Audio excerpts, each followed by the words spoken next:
আজকের মূল এপিসোড শুরু করার আগে আপনাকে মা নর্মদার কৃপা আপনি কি করে পাবেন আপনাকে আমি জানাতে চাই। আপনি যদি প্রতিদিন ত্রিকাল এই নর্মদাষ্টকম পাঠ করেন, আপনি মায়ের কৃপা পাবেনই পাবেন। মায়ের কৃপা আপনার উপর বর্ষিত হবে। ফ্রি অফ কস্ট নর্মদাষ্টকম পাওয়ার জন্য হোয়াটসঅ্যাপে আপনি আমাকে লিখুন আপনার নাম এবং ঠিকানা দিয়ে, যে পিডিএফ বই চাই, আমি আপনাকে পাঠিয়ে দেবো সঙ্গে সঙ্গে। এই পিডিএফ বই আপনি প্রতিদিন 5 জনকে শেয়ার করুন। আর যারা নর্মদাষ্টকম পাঠ চক্রে অনলাইনের মাধ্যমে জয়েন করতে চান ফ্রি অফ কস্ট, তারাও আমাকে হোয়াটসঅ্যাপে লিখবেন। আসুন আজকের মূল এপিসোড শুরু করা যাক। আজকের এই যে আলোচনা হবে আর কি, এই আলোচনাটা একদম পুরো আগুন ঝরবে না? চলুক, আলোচনা চলুক, তারপর কি হয় দেখা আলোচনাটা যাবে। শুরু করি। শুরু হোক। মৌরির কৌটো টৌটো রেখেছি মোটামুটি একটু মাহল তৈরি করার জন্য। ঘটনা হচ্ছে যে গোবিন্দদা যে এপিসোড বাছাই করেছে গুরু চণ্ডাল দোষ, এক্ষেত্রে আপনাদের চোখের সামনে ভুল তুলে ধরা ছাড়া যার জন্মছকে আছে যে কোনো একটি ঘরে বৃহস্পতি এবং রাহু, তো তিনি সেই ঘরের নিরিখে কী কী তার জীবনে ফল পাচ্ছেন মূলত সেটাই তিনি মিল খুঁজে পাবেন। আপনার জন্মছকে একাধিক ঘরে একসাথে বৃহস্পতি আর Rahu double double double double করে থাকবে না। যাই হোক, মা নর্মদার চরণে প্রণাম জানিয়ে আজকের এই এপিসোড শুরু করছি। আপনারা অনেকে নর্মদাষ্টকম নিচ্ছেন, পিডিএফ বই নিচ্ছেন, এর জন্য আপনাদের অসংখ্য ধন্যবাদ। আমরা আলোচনায় যাই, দেখা যাক ফাটাফাটি কোন দিকে লড়াই যায়। তবে ক্ষমাপ্রার্থী প্রথমেই, কেননা তীক্ষ্ণ আলোচনা হবে, সত্যের জায়গা থেকে আলোচনা করতে হবে। কুম্ভ লগ্নের যারা জাতক এবং জাতিকা, আমি বহু এপিসোডে এর আগে বলেছি যে এনারা আধ্যাত্মিক, এনারা উমুক তুমুক হ্যান ত্যান ইত্যাদি ইত্যাদি বিশেষণে বিশেষায়িত করেছি, যে বিশেষণগুলো কিন্তু খুব পজিটিভ এবং সত্যি ওনাদের জীবনে। কিন্তু যে মানুষটির জীবনে নবম ঘরে, আমি ঘর চিহ্নিত করছি, নবম ঘরে বৃহস্পতি এবং রাহু একত্রে অবস্থান করছেন, তাহলে সেই মানুষটির চরিত্র শুদ্ধ একেবারে কুম্ভ লগ্নের বা কুম্ভ রাশির জাতক জাতিকার যে চরিত্র, সেই চরিত্রের সাথে তো হুবহু তার মিল পাওয়া যাবে না, বরং বিভিন্ন অমিল পাওয়া যাবে। এটা আমি আশঙ্কা করছি। না না, আশঙ্কাটা তুমি সত্যি বলেছো। কি কি ফল ওনাকে নবমের জায়গা থেকে প্রদান করছে। আচ্ছা, তুমি এক্ষেত্রে না প্লিজ আমার এটা একটু অনুরোধ রাখো যে ওই ঘরটা কি দেয় এবং সেখানে বৃহস্পতি রাহু বসে কি কি খেলাধুলো করছে, এইটা ক্লিয়ার করাও। কেননা যার সাথে মিলে যাবে সে তখন প্রতিকারের জন্য, মেডিসিনের জন্য যোগাযোগ করবে, সোজা ভাষা। একদম। এটা হচ্ছে ধর্ম, ভাগ্য, পিতা, গুরু ইত্যাদি আমরা আলোচনা করে থাকি। তো গুরুর তো বিভিন্ন রকম শ্রেণী আছে। গুরু মানে আমরা শুধু বুঝি কানে কানে কিছু মন্ত্র দিলেন ওই গুরু, তা বলছি না। আচ্ছা, গুরুর অনেক ভাগ আছে, শিক্ষাগুরু, দীক্ষাগুরু ইত্যাদি ইত্যাদি। শিক্ষাগুরু আমাদের সহস্র থাকেন, আর গুরু যদি দীক্ষায় যাই সেটা একটা পাঠ, আর সবার উপর যে গুরু আছেন মহাগুরু, তার ব্যাপারটা আলাদা। যাই হোক, এখানে আমি দেখেছি এই জায়গাটায় যেহেতু ধর্মের জায়গা, ধর্মের জায়গায় যেহেতু গুরুচণ্ডালী হবে, উনারা সাধারণত মেকি ধর্ম পালন করবেন, ধর্ম বিদ্বেষী মনোভাব এদের মধ্যে থাকবে। যদিও করেন কারুর চাপে একটু সামনের দিকে তাকিয়ে কোনো রকম প্রণামটা ঠুকে দিচ্ছেন, পেছনে জুতা জোড়াটা কেড়ে নিয়ে পালিয়ে যাচ্ছে নাকি সেটার দিকে প্রথম লক্ষ্য থাকবে। এদের চরিত্রটা এরকম হবে, মানে উদ্দেশ্যটা প্রণাম করা নয়, বাধ্যতামূলক। মানে ভেতর থেকে আসছে না, আসবে না, এদের আসবে না। মানে এই যে ধরো এই যে ভণ্ড সাধু দেখা যায় হ্যাঁ বহু জায়গায়, হ্যাঁ হ্যাঁ হ্যাঁ, আমি জাস্ট আলোচনার নিরিখে নিয়ে আসছি। হ্যাঁ, আমার হ্যাঁ। ব্যক্তিগতভাবে কেচ্ছা আলোচনা ইচ্ছে হয় না, কিন্তু এই এপিসোডে বসলে সমাজ থেকে যা দেখছি, কমেন্ট বক্স থেকে আপনাদের সাথে, কমেন্ট বক্সে আপনারা যেমন যেমন লিখছেন সেগুলো থেকে এখানে আলোচনায় তুলতে হয়। ভণ্ড সাধু কি বলছিল বলো? মানে যারা সাধু হয়ে উঠতে পারেননি, সাধু সেজে বসে আছেন। শুধু গেরুয়া কাপড় পরলে তো সেটা দিয়ে হয় না। সমাজের, পরিবারের মধ্যে এমন বহু মানুষজন আছেন যারা কিন্তু সে যা নয়, যতটা ভালো নয় তার থেকে অতি ভালো রূপ তার প্রকাশ করে। এই ধরনের যে চারিত্রিক যে জায়গাগুলো, তাহলে কি এই জায়গা থেকে পাবে? মুখে বলবো না, একটা ছোট গল্পের আকারে বোঝালে বুঝতে পারবে সহজে, যেটা আমরা সবাই আচ্ছা, বুঝতে পারবো। একদম বলো। একদম। এদের চরিত্রটা কি হবে শোনো। এক দেশে একজন রাজা ছিলেন, সেখানে এক ব্যক্তি চোর ছিল, চুরিহারি করত। তো এর ঘর তার ঘর, তার ঘর চুরি হচ্ছে। এই সময় সবাই আপত্তি জানাচ্ছে রাজা মহাশয়ের কাছে যে দেখুন চুরি হচ্ছে, চোরকে ধরা হোক। চোর ধরার কোনো উপায় নেই। তখনকার দিন মনে করো এটা একটা আধ্যাত্মিক জগতের দিন, মানে তো সত্য ত্রেতা এরকম। রাজা বললেন ঠিক আছে, চোর ধরাটা কোনো ব্যাপার নয়, তো আমি চেষ্টা করছি। সভাসদদের ডেকে বললেন কি করা কর্তব্য। না কিচ্ছু নয়, আমরা উত্তপ্ত মুষল ধারণ করাবো আমার নগরবাসীর প্রত্যেককে। মানে এটা কি?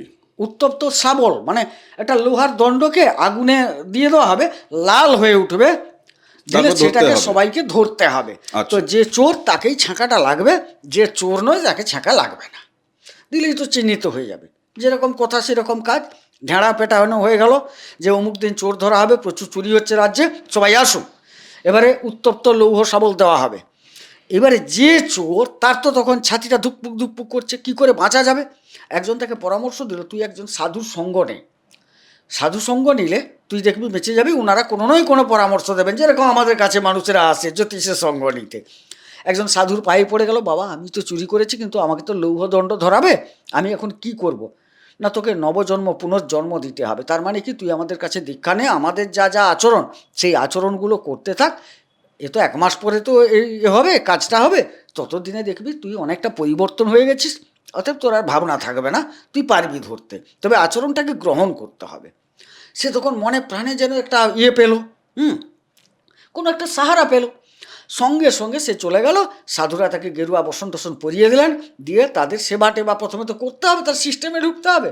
মন্ত্রযন্ত্র দিয়ে বললেন তুই সেবা আর্চা কর, আমাদের সেবা শুশ্রূষা কর, আমরা যেরকমভাবে কাজ ক্রিয়াকর্ম করি ওগুলো করে দেখ, ধীরে ধীরে শিখে যাবে। তবে হ্যাঁ, তুই যেহেতু আমার কাছ থেকে দীক্ষা নিয়েছিস, আমাদের শিষ্যে পরিণত হয়েছিস, আর তোর কোনো চিন্তা থাকবে না। হয়ে গেল। এবারে সে কিন্তু করতে থাকছে, মানে দেখতে থাকছে। প্রথমে দেখে দেখে তো শেখা, বা কিছুটা শিক্ষণীয় বিষয় দিচ্ছেন, ওনারা করছেন। কিন্তু ঘটনাটা হচ্ছে কোথায়, রাত্রিতে ওর ঘুমটা আসছে না, কারণ ও তো রাত জেগে চুরিটা করতো। রাত্রিতে ওর ঘুমটা আসছে না। ঠিক চুরির টাইমটা যখন হয়ে যাচ্ছে, তখন তার মধ্যে সেই যে আসুরিক প্রভাবটা জেগে উঠছে যে আমাকে চুরি করতে যেতেই হবে, কিন্তু এখানে বাধা। সব তো গুরু বর্গীয় ব্যক্তি, সাধুজন আছেন, চুরিটা করবে কি করে। এর পদসেবা তার পদসেবা করতে করতে ঘুম যখন ধরছে না, তখন সে শুরু করেছে কি, এর পুটলো তার কাছে, তার পুঁটলি এর কাছে, এর সেই মানে ধরো পানের কৌটাটা ওর কাছে, তারটা এর কাছে, এই করে ঘুমিয়ে পড়ল। সকালে উঠে এ সাধু দেখছে, আরে আমার সেই পানের কৌটো কোথায়, বা তার সেই প্রয়োজনীয় আমার রুদ্রাক্ষের মালাটা কোথায়। সে বলছে আমার নাম জপের মালাটা কোথায়। এরটা বলছে আরে এখানে কার পড়ে আছে, না সেখানে গেল কি করে। নিজেদের মধ্যে একটু ছোটোখাটো দ্বন্দ্ব, কারণ সাধুজন তো, যে না ওর কি পা আছে, হেঁটে হেঁটে যাবে, ইত্যাদি ইত্যাদি, নিজেদের মধ্যে একটা বচসা চলছে। তো হঠাৎ ঘটনাটা ঘটছে কি করে, আগে তো হতো না, এই 2-4 দিন ধরে আসছে। সবাই আলোচনা করতে বলতে, এই ছেলেটি যেদিন থেকে এসছে সেদিন থেকেই ঘটনাটা ঘটছে, ব্যাপারটা কি, ওকে ডাকো।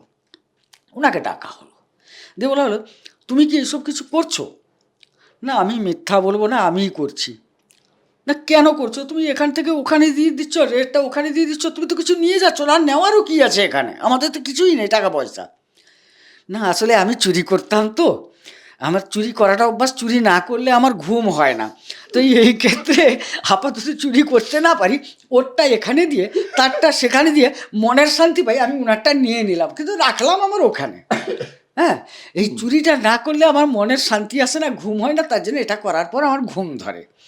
এই জায়গাটা কি হচ্ছে, যতই বৃহস্পতি বসে থাকুক না কেন সাথে, কথাটা বুঝলে, এই যে এটা না করলে ঘুম আসবে না, এদের মধ্যে সেই প্রবণতা বারংবার জাগরিত হবে, এবং ভালোর মধ্যেও কিছুটা খারাপ করবে, ওটা জাগিয়ে দেবে, করিয়ে নেবে, ঠিক এইরকম ভাবে আর কি। এটা হচ্ছে সেই জায়গা।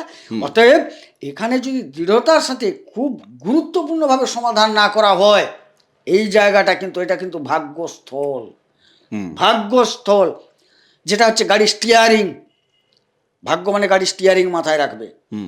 স্টিয়ারিং যদি ফেল করে যায়, সব দিকেই বিড়ম্বনা তৈরি হবে। তুমি মনে করো এখান থেকে পঞ্চম হিসেব করো, সপ্তম হিসেব করো, নবম হিসেব করো, দ্বিতীয় দ্বাদশ হিসেব করো, ঘরগুলো প্রত্যেকটা ঘরের উপর প্রভাব পড়ছে। যেখানে দ্বিতীয় দ্বাদশে তো আরো বেশি প্রভাব পড়ছে, কারণ ওখানে বৃহস্পতির দৃষ্টি নেই। কারণ এদিক থেকে দেখো, দৃষ্টি দুজনের দুদিক থেকে চলে, কিন্তু সেই 3টে ঘরে কিন্তু পারফেক্ট পড়ছে, পঞ্চম নবম সপ্তম, তারও পঞ্চম নবম সপ্তম ঘুরে ঘুরে আসছে। কিন্তু রাহুর এক্সট্রা দুটো দৃষ্টি আছে, একটা দৃষ্টিকে আমরা খুব একটা গুরুত্ব দিই না, দ্বিতীয়টাকে কিন্তু দ্বাদশটাকে দেওয়া হয়, সেক্ষেত্রে তাহলে স্পেশালি আরও কিছু খারাপ ঘটার সম্ভাবনা, অর্থাৎ ভাগ্য পুরো বিলম্বিত হয়ে যাবে। সুতরাং এই ঘরের একটা মাহাত্ম্য গুরুত্ব আলাদা। দেখো এই যে ধরো যারা ভণ্ডামি করছে বা যাদের মধ্যে এই যে তুমি যেটা বলছো আর কি, হ্যাঁ। যে এই দ্বিচারিতা একটা জায়গা চলছে আর হ্যাঁ কি, হ্যাঁ হ্যাঁ, এবং ভাগ্যের ক্ষেত্রেও তারা বিড়ম্বিত হচ্ছেন। হচ্ছে। ঘটনা হচ্ছে যে সেই যে জাতক বা জাতিকা তিনি নিজেও কিন্তু জানেন তার জীবনের এই যে মানে পথটা আর কি তিনি সুন্দরভাবে চলতে পারছেন না। না, পারছেন না তো। আচ্ছা, আবার মজাদার একটা বিষয়, আমি একটা জায়গায় দেখেছি যে যাদের ধরো রাহু থাকে হুম এই ভাগ্যস্থলে, হুম লগ্নে, হুম সপ্তমে, হুম তারা আবার প্রতিকার নিতেও চায় না। এটা মজার খেলা, এটা নিতে চায় না, না নিতে দেয় না, কে দেয় না? রাহুই দেয় না। আরে ভাই, তুমি যে এখানে বসে আছো না, চারদিকে কিন্তু গ্রহের সূক্ষ্ম সূক্ষ্ম অনুভূতি ঘুরে বেড়াচ্ছে, তুমি হয়তো পাচ্ছ না, আছে কিন্তু প্রত্যেকটা জায়গায়, প্রত্যেকটা জিনিসের মধ্যে। এইখানে তোমার প্রতিকারের ভাবনাটা যখন উনি ভাববেন না, তখন তার মধ্যে নেগেটিভ ভাবনাটা ঢুকিয়ে দেওয়া হচ্ছে, রাহুই ঢোকাচ্ছেন। আচ্ছা, মানে সেইটা- এক্ষেত্রে যেহেতু তার গুরুদেব যেহেতু তাকে জ্ঞান দেবে হ্যাঁ বা ভাগ্য যেহেতু তাকে সঠিক পথ দেখাবে, জাতক জাতিকা তার যেহেতু নবমে বসে আছে, সে বলবে যে না আমার গুরুদেব বাজে কথা বলছে। হ্যাঁ, এই প্রবণতা ঢোকাবে। আচ্ছা আচ্ছা। বা কেউ যদি তাকে বলে, দেখ তো সময়টা ভালো নয়, তুই একটু এটা একটা বিচার করিয়ে নে না, আমি অনেক মানুষ দেখবে আমি যেটাই করব সেটাই তো হবে। না না, শুধু জ্যোতিষ বিচারের ক্ষেত্রে না, মানে ধরো সর্বক্ষেত্রে দেখবে- সমাজে আমাদের প্রত্যেকেরই পাশে কেউ না কেউ আছে যে মানুষটার কথা যদি আমরা শুনি, আমরা নিজেরা দেখেছি যে তার সেই পরামর্শ, সেক্ষেত্রে তার কিছুটা স্বার্থ জড়িয়ে থাকলেও কিন্তু আমার জীবনের যে পরিবর্তনের দিকটা সে পরামর্শের মাধ্যমে আমাকে পৌঁছালো আমার কান পর্যন্ত, তাতে আমার আখেরি লাভ আছে। তবুও আমরা অনেক সময় করি না, মানে ওই নিজের নাক কেটে অন্যের যাত্রা ভঙ্গের মতো। আমি একটু এতে চলে যাই, সপ্তমে চলে যাই। সপ্তমে গুরু চণ্ডাল দোষ কুম্ভ লগ্নের, কুম্ভ রাশির মানুষদের জীবনে যিনি পেয়েছেন, আপনার জন্মছকে যিনি পেয়েছেন, তিনি কি কি বিড়ম্বনা এই জায়গা থেকে তিনি ফেস করবেন? মূলত ব্যবসায় প্রচণ্ড পরিমাণে লস যাবে, আপ ডাউন যাবে ব্যবসা ক্ষেত্রে। দাম্পত্য ক্ষেত্রে প্রচণ্ড প্রতিদ্বন্দ্বিতা, এবং দেখা যায় দাম্পত্য ক্ষেত্রে মেবি বিচ্ছেদ পর্যন্ত হতে পারে, আর দু একটা গ্রহের সন্নিবেশ দরকার। অহরহ কলহ ঝগড়াঝাটি এটা হবেই ওনাদের সপ্তমে থাকলে। সপ্তমে থাকলে হ্যাঁ, তাইলে এখানে আমরা মূলত যেটা দাম্পত্য, বিবাহ আর ব্যবসা। বিবাহের ক্ষেত্রে কি জানো, এখানে দেখা যাচ্ছে একটা বিবাহ করলেন তো কোনো কারণে পছন্দ হয়, তিনি অন্য জায়গায় বিবাহ করতে পারেন, অসবর্ণে বিবাহ হয়ে যেতে পারে, যদি রাহুর সময়কালে বিবাহটা হয় অসবর্ণে বিবাহ হয়ে যেতে পারে। অসবর্ণ মানে মানে নিজ, আমরা তো একটা মোটামুটি দেখি যে এই নিজ জাতিতে অমুক তসুক দেখার সময় সম্বন্ধ করা হয়, তো সেক্ষেত্রে দেখা যাবে তিনি সেগুলো মানেন না। আচ্ছা। আবার এই ক্ষেত্রে আরও যদি একটু খারাপ গ্রহ কোনো ঢুকে পড়ে, তাইলে দেখা যাচ্ছে একদম মানে ধর্মের বাইরে, নিজ ধর্মের বাইরে অন্য ধর্মে তার অন্য ধর্মেও বিয়ে করে নিতে পারে, বিয়ে করতে পারেন আর কি, এবং বিজনেসের জায়গায় এই এই বিড়ম্বনাগুলো আসছে। আবার এখানে দেখবে বৃহস্পতি যদি দুর্বল কোনো কারণে থেকে যায়, হ্যাঁ হ্যাঁ, এই জায়গায় উনি কিন্তু ওনার স্ত্রী বা ওনার পার্টনার সহ, কারণ এ তো পরস্পর দেখছে না দৃষ্টিটা, এবারে ওনাদের প্রকৃতিটা কিন্তু একটা নেশা ভান আসক্ত, মানে নিজের পার্টনার যাতে করে, অনেকে চায় যে আমি মদ খাবো, আমার স্ত্রী যেন কেটে মদটা বানিয়ে সুন্দর করে দেয়, অনেকের প্রবণতা আছে। বা আবার অনেক স্ত্রীর ক্ষেত্রেও এটা আছে, হ্যাঁ, তিনি একই নিজে জিনিস। drink করছেন, তার হাজবেন্ড হয়তো পছন্দ করে না, হ্যাঁ, তো সেও চাইছে যে না আমরা দুজনেই একসাথে খাই আর কি, যে জীবন তো 4 দিনের, এই তো 3 দিন কেটে গেছে আর একদিন বাকি আছে। না, আমার বিষয়টা হচ্ছে যে দেখো, যার যেমন ভাবে জীবন যাপন করতে ইচ্ছা হয় তারা করবে সেটা। তুমি আমি এখানে বসে কেউ সেট করছি না, আমার বিন্দুমাত্র ইচ্ছাও নেই। আমি বিষয় নিয়ে আলোচনা করতে গিয়ে আমাকে এখানে খুল্লা সত্যের জায়গায় যেতে হয়, আলোচনা করতে হয়। ধরো যার লগ্নে বৃহস্পতি রাহু বসে আছে, সেই মানুষটাও তার বৈবাহিক জীবনের ক্ষেত্রে কিন্তু তার যে চাহিদা বা তার যে আকাঙ্ক্ষা, সে হচ্ছে যে কুমিরের মতো, যতই খায় তত পেট ভরে না, এইরকম একটা অবস্থা। একদম। কিন্তু এই মানুষটার মধ্যে আরেকটি যেটি সব থেকে বাজে জায়গা আমি বলছি তোমাকে বাজে জায়গার কথাটা, কেননা আমি কার একটা কমেন্টে দেখেছিলাম বলেই আমি বলছি। বলো। একজন লিখেছেন যে তার হাজব্যান্ড কি করছে, তার হাজব্যান্ডের লগ্নে রাহু এবং বৃহস্পতি আছে, তার হাজব্যান্ড কি করছে, ঘরে এক ধরনের বিহেভ করছে, মানে তার সাথে, তার স্ত্রীর সাথে, পরিবারের বাকিদের সাথে এক ধরনের বিহেভ করছে, পাড়ার লোকজনের সাথে এক ধরনের বিহেভ করছে, মানে মুখ আর মুখোশের খেলা চলছে মধ্যে বিষয়। এবার ইনি যে বিবাহিত স্ত্রী, ইনি পড়েছেন বিড়ম্বনায়, ওনার সাথে তো অন্য আচরণ করছে। এইটাই হচ্ছে মেন ওনাদের মধ্যেকার অশান্তির মূল কারণ, এবং এটা বেশি পরিমাণে ওখানে ঘটবে। এই যে কুম্ভে রাহু যদি একটু খারাপ প্রকৃতিতে থেকে যায়, কথাটা বুঝলে, এটা বেশি ঘটবে। এখানে ইনি শক্তিশালী, মানে তোমার রাহু রাহু রাহু শক্তিশালী, রাহু শক্তিশালী, বায়ুতত্ত্বের গ্রহ, এটা হচ্ছে বায়ুতত্ত্ব, যার জন্য এটা শক্তিটা প্রচুর সঞ্চার করে ফেলেন। ছলনা করলেও সাকসেস পাচ্ছে, সাকসেস পাবে। সেই কারণে তো ওনার স্ত্রীর জীবন মানে তার দম আটকে যাচ্ছে। ও ছলনা করবে, ছলনাতে সাকসেসও পাবে। তবে হ্যাঁ, বারে বারে ঘুঘু তুমি খেয়ে যাও ধান, এবার পড়েছো ধরা বধিব পরাণ, কোনো নয় কোনো সময় সত্যের জয় হয়।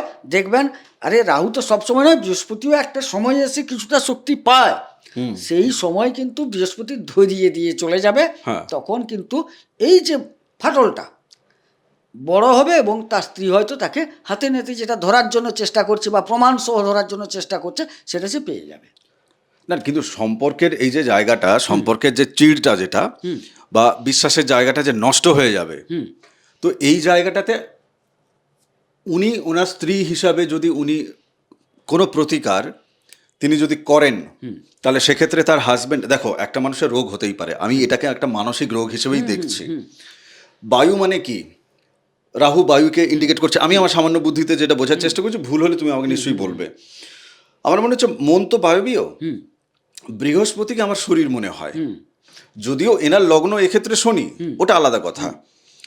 তো একটা বায়বীয় আর একটা কংক্রিট, মানে একটা সিদ্ধান্তবাদী আর একটা হচ্ছে উড়ে বেড়ানো। ওই দৃষ্টিকোণে মানুষ তো একটা মানুষকে ফেলে চলে যেতে পারে না, তারও তো একটা প্রারব্ধের জায়গা আছে। তিনি পেলেন কেন ওনাকে? ওই যে বলে না যে রতন রতনকেই পাবে।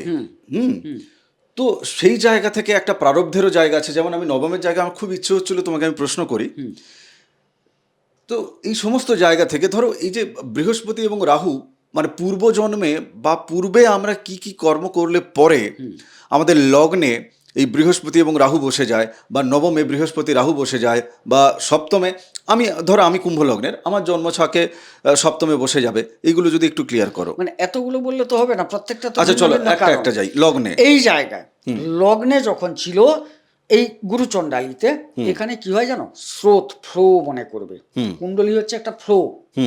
গত জন্মে করেছো যেটা, কোনটা বাকি আছে, কোনটা বেশি করেছো, কোনটা কম করেছো, এটা দেখানো হয়েছে এখানে দেখা হয়েছে যে তুমি প্রচণ্ড অহংকারী ছিলে, প্রচণ্ড লোভী ছিলে, প্রচণ্ড জেদি ছিলে, প্রচণ্ড ছলনাময় ছিলে, হ্যাঁ, প্রচণ্ড আত্মহংকারী, আত্মম্বরী, যা যা নেশাগ্রস্ত যাই বলো, এইগুলো ছিলে, কথাটা বুঝবে।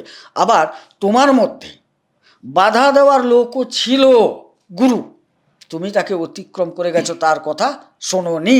সুতরাং এইখানে দেখানো হয়েছে যে এইটা তুমি ছিলে, তোমাকে দেখানো হয়েছে ফ্লো চলছে, তুমি এটা থেকে শেখো, শিখতে বলা হয়েছে যে এটা তোমার কি করণীয়। তার মানে আমার গুরুচণ্ডাল দোষ আছে, কেন পেয়েছি, আগের জন্মে এইগুলো করে এসেছিলাম, এগুলো মানিয়ে দেখানো হয়েছে আমার, তাইলে এই যে খারাপ দিকটাকে রোধ করে নেওয়া উচিত বা কর্তব্য। সবই বুঝছি, কিন্তু রোধ কে না করতে চায়?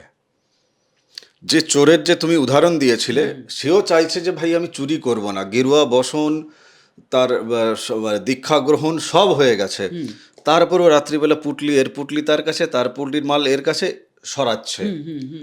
তো এই জায়গায় আমার একটা জিনিস মনে হয় যে এই যে আলোচনা চলছে, এ তো কিছু লোকজন তারাও মানে মনে করবে যে আরে আমাদেরকে দোষ দিচ্ছে। না না না না না, আমরা রোগ নিয়ে আলোচনা করছি, রুগীকে নিয়ে নয়, ঠিক আছে? ঠিকই বলেছো, তাই না? এটা তো প্রারব্ধ থেকে স্রোত আসছে, প্রারব্ধ থেকেই আসছে। এবারে তোমাকে বোঝানো হয়েছে, আমি কি বললাম, বোঝানো হয়েছে। আচ্ছা, গঙ্গাটা তো গোমুখ থেকে বেরিয়েছে, বিভিন্ন পাহাড় পর্বত কেটে কেটে বেরিয়েছে, বিভিন্ন রকম খনিজ পদার্থের সংমিশ্রণ আছে। সেটাকে কলকাতার বুকে আমরা কি দেখছি, গঙ্গার জলটা তুলে নিলে এখানে কোনো জীবাণু থাকছে না বলা হচ্ছে। তাইলে কি ফ্লো তো অনেক আগে, কোথায় গোমুখ থেকে বেরিয়েছে, কোথায় পর্বত সে কেটেছে, এখানে কি কোনো পর্বত আছে নাকি? কে বাত মানে তুমি বলতে চাইছো যে এই যে জীবন পরিক্রমা, হ্যাঁ। আত্মা নানান সময়ে যে সে যে শরীর ধারণ করছে তার একটা ফ্লো চার্ট হচ্ছে লগ্ন চার্ট, অবশ্যই এটাই এবং বলছি। ধীরে ধীরে আমরা সবাই কিন্তু শুদ্ধ হয়ে সেই পরমাত্মার সাথে মিলবো। দেরি আছে, ঘুরিয়ে ঘুরিয়ে যেতে হবে, নিজেকে শোধন করে করে যেতে হবে, তবে তো শোধন করে করে যেতে হবে। না, কালপুরুষ রাশিচক্রের জায়গায় যদি দেখি কুম্ভ তোমার একাদশে বসে আছে, মানে ও তো এক সিঁড়ি, ও যদি পারে ওই পারবে। কারণ তোমাকে বলি, একটা খাবার, তুমি প্রচন্ড তৃষ্ণার্ত কোনোভাবে, জলটা 3 লিটার 3 হাত দূরে আছে, তুমি এখানে চলে এসছো, তার মানে তুমি দেখার পর তুমি কিন্তু আশ্বস্ত যে জলটা আছে। উনি দেখতে পাচ্ছেন, উনি দেখতে পাচ্ছেন, শুধু দেখার চোখটা খুলতে হবে। আর যেটা ইলুয়েশন দিয়ে রাহু চাপিয়ে রেখেছে, অথচ বৃহস্পতি সাথে আছে, সাথে আছে, সামনেই জল, তুমি পাবে। আরে কে বাত হ্যায়। পঞ্চমে বৃহস্পতি রাহু, হ্যাঁ, প্রেম, সফলতা, প্রতিষ্ঠা, সন্তান, হ্যাঁ, পড়াশুনো, উচ্চশিক্ষা, সব দিক থেকে কি পাবে? ওখানে পঞ্চমে দেখো, একটু যদি রাহু ভালো জায়গা পেয়ে যায় না, ভালো জায়গাটা কেন বলছি বারবার শোনো, সবটা তো করবো না, বাধা আছে, গুরুচণ্ডালী মানে বাধা, কিন্তু তথাপি এই জায়গায় দেখো খুব ভালো জিনিস, আদ্রা বলে একটা নক্ষত্র আছে, মৃগশিরা আছে, পূর্ণবাসু আছে, এই জায়গায় যদি আদ্রাতে পায়, কারুর কথা শুনবে না, গুরুজনের কথা শুনবে না, সে ফুঁড়ে বেরিয়ে যাবে, উচ্চে যাবে, যে যাওয়াটা ভালো নয়। কেন? আবার বলছি, শুধু টাকাই তো শেষ কথা নয়, সমাজ, জ্ঞান, বাবা মা, পিতা মাতা, আদর্শ, ধর্ম, এগুলো তো একটা ব্যাপার থাকে। আচ্ছা, মানে ইনি শুধু অর্থমুখী হবে, হ্যাঁ। আর জীবনের অর্থ এনার কাছে অধরা থাকবে। আমার প্রতিষ্ঠার জন্য আমি যা খুশি করতে পারি, কথাটা বুঝবে। বুঝলাম। প্রতিষ্ঠার জন্য আমি যা খুশি করতে পারি, কাউকে চিনি না, আমি প্রতিষ্ঠাটাকেই চিনি, এই প্রবণতা দেখা দেবে, যেটা কিন্তু প্রাথমিক স্তরে খুব ভালো লাগলেও পরবর্তী ক্ষেত্রে যখন পেছন ফিরে তাকাবেন, সঙ্গে কেউ নেই, তিনি একাই চেয়ারে রাজা, কোনো প্রজার তার সঙ্গে নেই। না না, এবার ধরো কোনো প্রতিষ্ঠা নামে একটি মেয়ের সাথে তার প্রেম হয়েছে, ঠিক, প্রকাশ তিনি প্রতিষ্ঠার প্রেমে পাগল, বাহ, প্রতিষ্ঠা তার করায়ত্ত হয়ে গেল, তো সেক্ষেত্রে তো প্রকাশ এবং প্রতিষ্ঠা একসাথে তারা সুন্দরভাবে সংসার জীবনে যদি যায়, তাহলে সেক্ষেত্রে বৃহস্পতি এবং রাহু সেখানে আবার নতুন করে নাটক তৈরি করবে নাকি? আরে ভাই, এখানে হবেই না। মানে আচ্ছা, মানে এ প্রেম বিবাহিত জীবনে যাবে না। এই প্রেমটা বলি, প্রেমের অধিপতি যদি বুধ সপ্তমে আসে, তাও তো সপ্তমে বুধ ভালো ফল দেয় না, সোজা কথা, কারণ ওর তো অধিপতি, বলছি পঞ্চমের অধিপতি কে? হ্যাঁ, বুধ। বুধ যদি সপ্তমে আসে, সেও ভালো ফল দেয় না, সপ্তমে ভালো ফল দেয় না। আচ্ছা। আচ্ছা, আমি ধরেই নিলাম প্রেম থেকে পরিণতিতে হবে, তো ওই প্রেমটাই, ওই রকম প্রেমিক বা প্রেমিকা ওর কটা আছে ভাবতে হবে। মানে এক্ষেত্রে বারবার একটা কথা, সেটা হচ্ছে যে ক্ষমা করবেন এই কঠিন আলোচনার জন্য, রোগকে দোষারোপ করছি নির্মূল করার জন্য, সার্জারি করে মেডিসিন আচ্ছা, দিয়ে একটু ঠিক মিলিয়ে করে- নেওয়ার কথা বলি। আচ্ছা, একটা আমার দর্শকদের, হ্যাঁ চলো মিলাও মিলাও। কোনো কারণে এই পঞ্চমে যদি রাহু থাকেন কারুর, আমি রাহু আর বৃহস্পতি, বৃহস্পতি কথা গুলি মারো, শুধু রাহু বলো না, রাহু বলো না শুধু, আচ্ছা। আমি বলছি গুরুচণ্ডালীও যাচ্ছি, গুরুচণ্ডালী টিকবে না, সোজা কথা। শুধু রাহু যদি বসে থাকেন, কোনো কারণে শুক্রের যদি ছোঁয়া থাকে, নেচে নেচে প্রেম, একাধিক প্রেম, এবং তার কথায় আপ্লুত হয়ে মেয়েরা জড়িয়ে পড়বে, বা মেয়ে যদি হয় ছেলেরা জড়িয়ে পড়বে। এইবারে সমস্যাটা কোথায় হবে? এবারে গুরুচণ্ডালীতে চলে আসছি। বৃহস্পতি এটাকে মেনে নেবেন না, এই যে ছলনা, এই যে ঘন ঘটা প্রেমের, এই যে চাওয়া পাওয়া, উদঙ্গ নৃত্য, এগুলোকে মেনে নেবেন না। তিনি যখন বাধা দিতে যাবেন, সেই প্রেমটা প্রেমের আগুনে পরিণত হয়ে যাবে। আচ্ছা, মানে ওনার নিজের ভেতরেই দ্বন্দ্ব চলছে, একটা ওনার মনের মধ্যে চলছে যে ভাই আমি যেন তেন প্রকারণে এর সাথে সম্পর্কটা করি, কিন্তু বৃহস্পতি বলছে যে না, তুমি শুদ্ধাচারে যাও, তাহলে আমি রাজি আছি। তুমি তো একটা করেছো। না না, ধরো সে একটাও নেই, তার সম্পর্ক আচ্ছা, এখন নেই, হ্যাঁ। সে একটা নতুন কোনো প্রেমের দিকে যাচ্ছে 2-3 বছর পর, ঠিক আছে, তো সেক্ষেত্রেও বৃহস্পতি বলবে যে ঠিক আছে ভাই, ভালোভাবে যাও, শুদ্ধাচারে যাও, কিন্তু রাহু বলবে যে না, 3 দিনের মধ্যেই চাই। হ্যাঁ, রাহুর তো ওই যে একটা বাংলায় কথা আছে নাকি, ধরতক্তা মার মার্কা পেরেক, পেরেক, ধরতক্তা এইরকম মার পেরেক। রাহুর হচ্ছে ওইটাই ব্যাপার।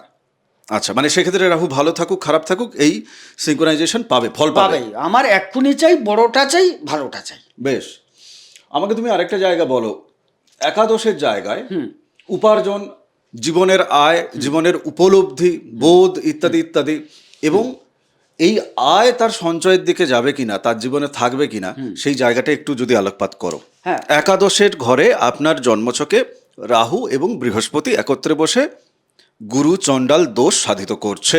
আমি জানি অনেকগুলো ঘর বাদ চলে যাচ্ছে, এর জন্য আপনাকে যোগাযোগ করতে হবে। না, এখানে উপার্জনটা ধরে রাখবে, এখানে বৃহস্পতি নিজের ঘর হয়ে যাচ্ছে তো, ক্যা বাত হ্যায়। ধরে রাখবে, উপার্জনটা কিন্তু তার আসবে আসবে, এবং ধরেও রাখবে। ধরেও রাখবে। বেশ, তুমি একটু নক্ষত্র বলে দেবে এই জায়গার? হ্যাঁ, কোনটা, এই ধনুর? হ্যাঁ, হ্যাঁ, ধনু নক্ষত্র হচ্ছে মূলা, পূর্বাষাঢ়া, উত্তরষাঢ়া। এবারে ঘটনা হচ্ছে, ফলটা একটু বলে দেবে? হ্যাঁ, মূলাটা আধ্যাত্মিক প্রকৃতির গ্রহ, মানে হ্যাঁ। বৃহস্পতির সাথে একটু তালমিল আছে, তাহলে কিন্তু ভালো হচ্ছে। ভালো হচ্ছে। ক্লিয়ার? আচ্ছা, পূর্বাষাঢ়া শুক্র, দেখো এখানে একটা গুরু শুক্রের দ্বন্দ্ব, কথাটা খুব বুঝবে, মানে গুরু আর শুক্র দ্বন্দ্বমূলক হলেও নীতিগত দিক থেকে দুজনেই কিন্তু গুরু, একদম। নৈতিকতার দিক থেকে গুরু কিন্তু, বোঝা গেল। এখানেও দেখা যাবে এই যদি ঘটনাটা ঘটে, হ্যাঁ, রাহু কিছুটা সাপোর্টেড হলেও বৃহস্পতি যেহেতু বসে আছে, একটা গল্প বলছিলাম তোমাকে কিছুদিন আগে, মনে করবে, দুজন বিচারক পরস্পর আচ্ছা, প্রতিদ্বন্দ্বী। তুমি কমপ্লিট করো পুরোটা, তারপরে আমি ক্লোজিং এ যাব। হ্যাঁ, ছোট্ট করে বলি, না হলে দুজন বিচারক পরস্পর প্রতিদ্বন্দ্বী, এ তাকে সহ্য করে না, সে একে সহ্য করে না, কিন্তু দুজনেই মহাজ্ঞানী। যখন তারা বিচারে বসবে না, ন্যায় বিচারটা দেবে কেন জানো? দুজনেই তো বিচারক, দুজনেই জ্ঞানী, আমি চাইবো এর চেয়ে আরও কি ন্যায় খুঁজে পাওয়া যায়, এইটা প্রকাশ করার একটা প্রয়াস থাকবে, সেই ক্ষেত্রে কিন্তু এইখানটায় কাজ করে যাবে। কথাটা বুঝলে? এটা একটা ভালো দিক। আর একটা নক্ষত্র বাকি আর থেকে গেছে। আচ্ছা, উত্তরষাঢ়ার কিছু অংশ রবির, এখানে রবির একটা জায়গা থেকে রবি বৃহস্পতির সম্পর্ক খারাপ নয়, ভালো। ভালো ভালো, তার মানে দুটো জায়গায় ভালো, একটা জায়গায় একটু একটু মাঝারি বা মাঝারি আছে। আমি মাঝারি, তার মানে দেখছি। ফলটা ওই জায়গাটায় ভালো, ভালো, উপার্জনও হবে ভালো। হ্যাঁ, উপার্জনও করবে, ধরেও রাখতে পারবে, ধরেও রাখতে তবে পারবেন। উপার্জনে আপ ডাউন আসবে, কারণ ওই যে কথা আছে না, বলে, একটু রাহু আছে, সেই রাহু জায়গা থেকে আছে, ভালো। মানে একটু তবে আপ ডাউন করা। জীবন শেষ হয়ে যাচ্ছে এমন নয়। আমাদের দেখা সমাজে বহু মানুষ আছেন, আপনারাও যোগাযোগ করেন, অনেকের জন্মছকে আমরা খুঁজে পাই, তাদের জীবনে তারা যে প্রতিষ্ঠিত হতে পারেন তা নয়, হয়েছে। কিন্তু গোবিন্দদা যেটা বলার চেষ্টা করছে যে একা প্রতিষ্ঠিত হয়ে তার দাম কি আছে। বয়সের একটা সময়ে গিয়ে তখন মনে হবে যে আমি যে এই 100 টাকাটা রোজগার করলাম, এখান থেকে দুটো চকলেট কিনে কাউকে দেওয়ার মতো কেউ হ্যাঁ, নেই, নেওয়ার মতো কেউ নেই, বা আমি কাকে দিতে যাব, সেই নেই কেউ আমার জীবনে। ভাগ করে নেওয়া এই যে জায়গাটা, এই জায়গাটা ভীষণ রকমভাবে দরকার। মানুষ তো একা বাঁচতে পারে না। সাধন ক্ষেত্রেও তার সাথে কিন্তু তার যিনি ইষ্ট দেবদেবী তিনি থাকেন। যেমন আমি আপনাকে বলি না যে প্রত্যেকটা এপিসোডে আপনি মা নর্মদার সাথে যুক্ত দিয়ে দিন, মা নর্মদার সাথে যুক্ত হয়ে যান। কিভাবে হবেন? তপভূমি নর্মদার যে অডিও সিরিজ আছে আমার চ্যানেলে, এটা শুনতে শুরু করুন। 15-20টা এপিসোডের পর দেখবেন আপনার মনে হচ্ছে মা আপনার বুকের ভেতর। জাতি, ধর্ম, বর্ণ ইত্যাদি ইত্যাদি নির্বিশেষে শুনতে শুরু করুন, পেয়ে যাবেন আপনি। বাকি গুরুচণ্ডাল এই যে দোষ, এর জন্য ফিজ লাগবে, কেবল ফোনে ফোনে পরিষেবা পাবেন। ফোন না করে দয়া করে হোয়াটসঅ্যাপে আপনার জন্ম তারিখ ইত্যাদি ইত্যাদিগুলো পাঠিয়ে দেবেন। শুধু গুরুচণ্ডাল নয়, যখন কুণ্ডলী বিচার হবে, যা খারাপ ভালো আছে টোটালটাই বিচার করা হবে। হ্যাঁ, আপনি পুরোটা জানতে পারবেন। আপনার যা যাবতীয় প্রশ্ন আছে গোবিন্দদার সাথে হবে, তাই আপনাকে হোয়াটসঅ্যাপে লিখতে হবে গোবিন্দবাবুর সাথে কথা বলতে চাই। ক্লিয়ার? এরপর মেডিসিন কি দেওয়া হবে, নিয়ম তার আছে, একটু কড়া পাকের নিয়ম মানতে হবে, নইলে হবে না। তো সেই জায়গা থেকে আপনি নিয়ম মেনে নিয়ে নিলে পরে জীবন ঝিঙ্গালালা, জীবন সুন্দর হয়ে যাবে, কোনো অসুবিধা নেই। সব কটা ঘরের জায়গা থেকে আপনি পরিপূর্ণতা খুঁজে পাবেন, আপনার দৃষ্টি তখন পরিষ্কার হবে। কেননা এই যে 12টি ঘর দেওয়া হয়েছে, এর এমনি এমনি দেওয়া হয়নি। প্রত্যেকটা ঘরের আলাদা আলাদা কারকতা আছে, আলাদা আলাদা ফল দেয়। তো আমাদেরকে এই সব কটা ঘরে কিন্তু চেষ্টা করতে হবে কিছুটা হলেও পূর্ণ হওয়ার। আর আজকের এই আলোচনায় যা যা তীক্ষ্ণ কথাবার্তা শুনেছেন, আই এম সরি, এটা সব দোষ গোবিন্দদার। গোবিন্দদা ভুলভাল এইরকম একটা সাবজেক্ট চয়েস করেছে যেখানে সব বাজে বলতে হয়। হ্যাঁ, যাই হোক, এই রাগে চ্যানেল সাবস্ক্রাইব করে ফেলুন, এই রাগে চ্যানেল সাবস্ক্রাইব করে ফেলুন। দিয়ে বকুন কমেন্টে, হ্যাঁ, দিয়ে comment করুন। দিয়ে কমেন্টে বকুন আমাদের। সত্যি সত্যি রাগে কিন্তু সাবস্ক্রাইব করুন। যাই হোক, ওটা ফ্রি অফ কস্ট। ভালো থাকুন, সুস্থ থাকুন, ভক্তির পথে থাকুন। আগামী এপিসোডে দেখা হচ্ছে। নমস্কার, নর্মদে হার। নমস্কার, নর্মদে হার।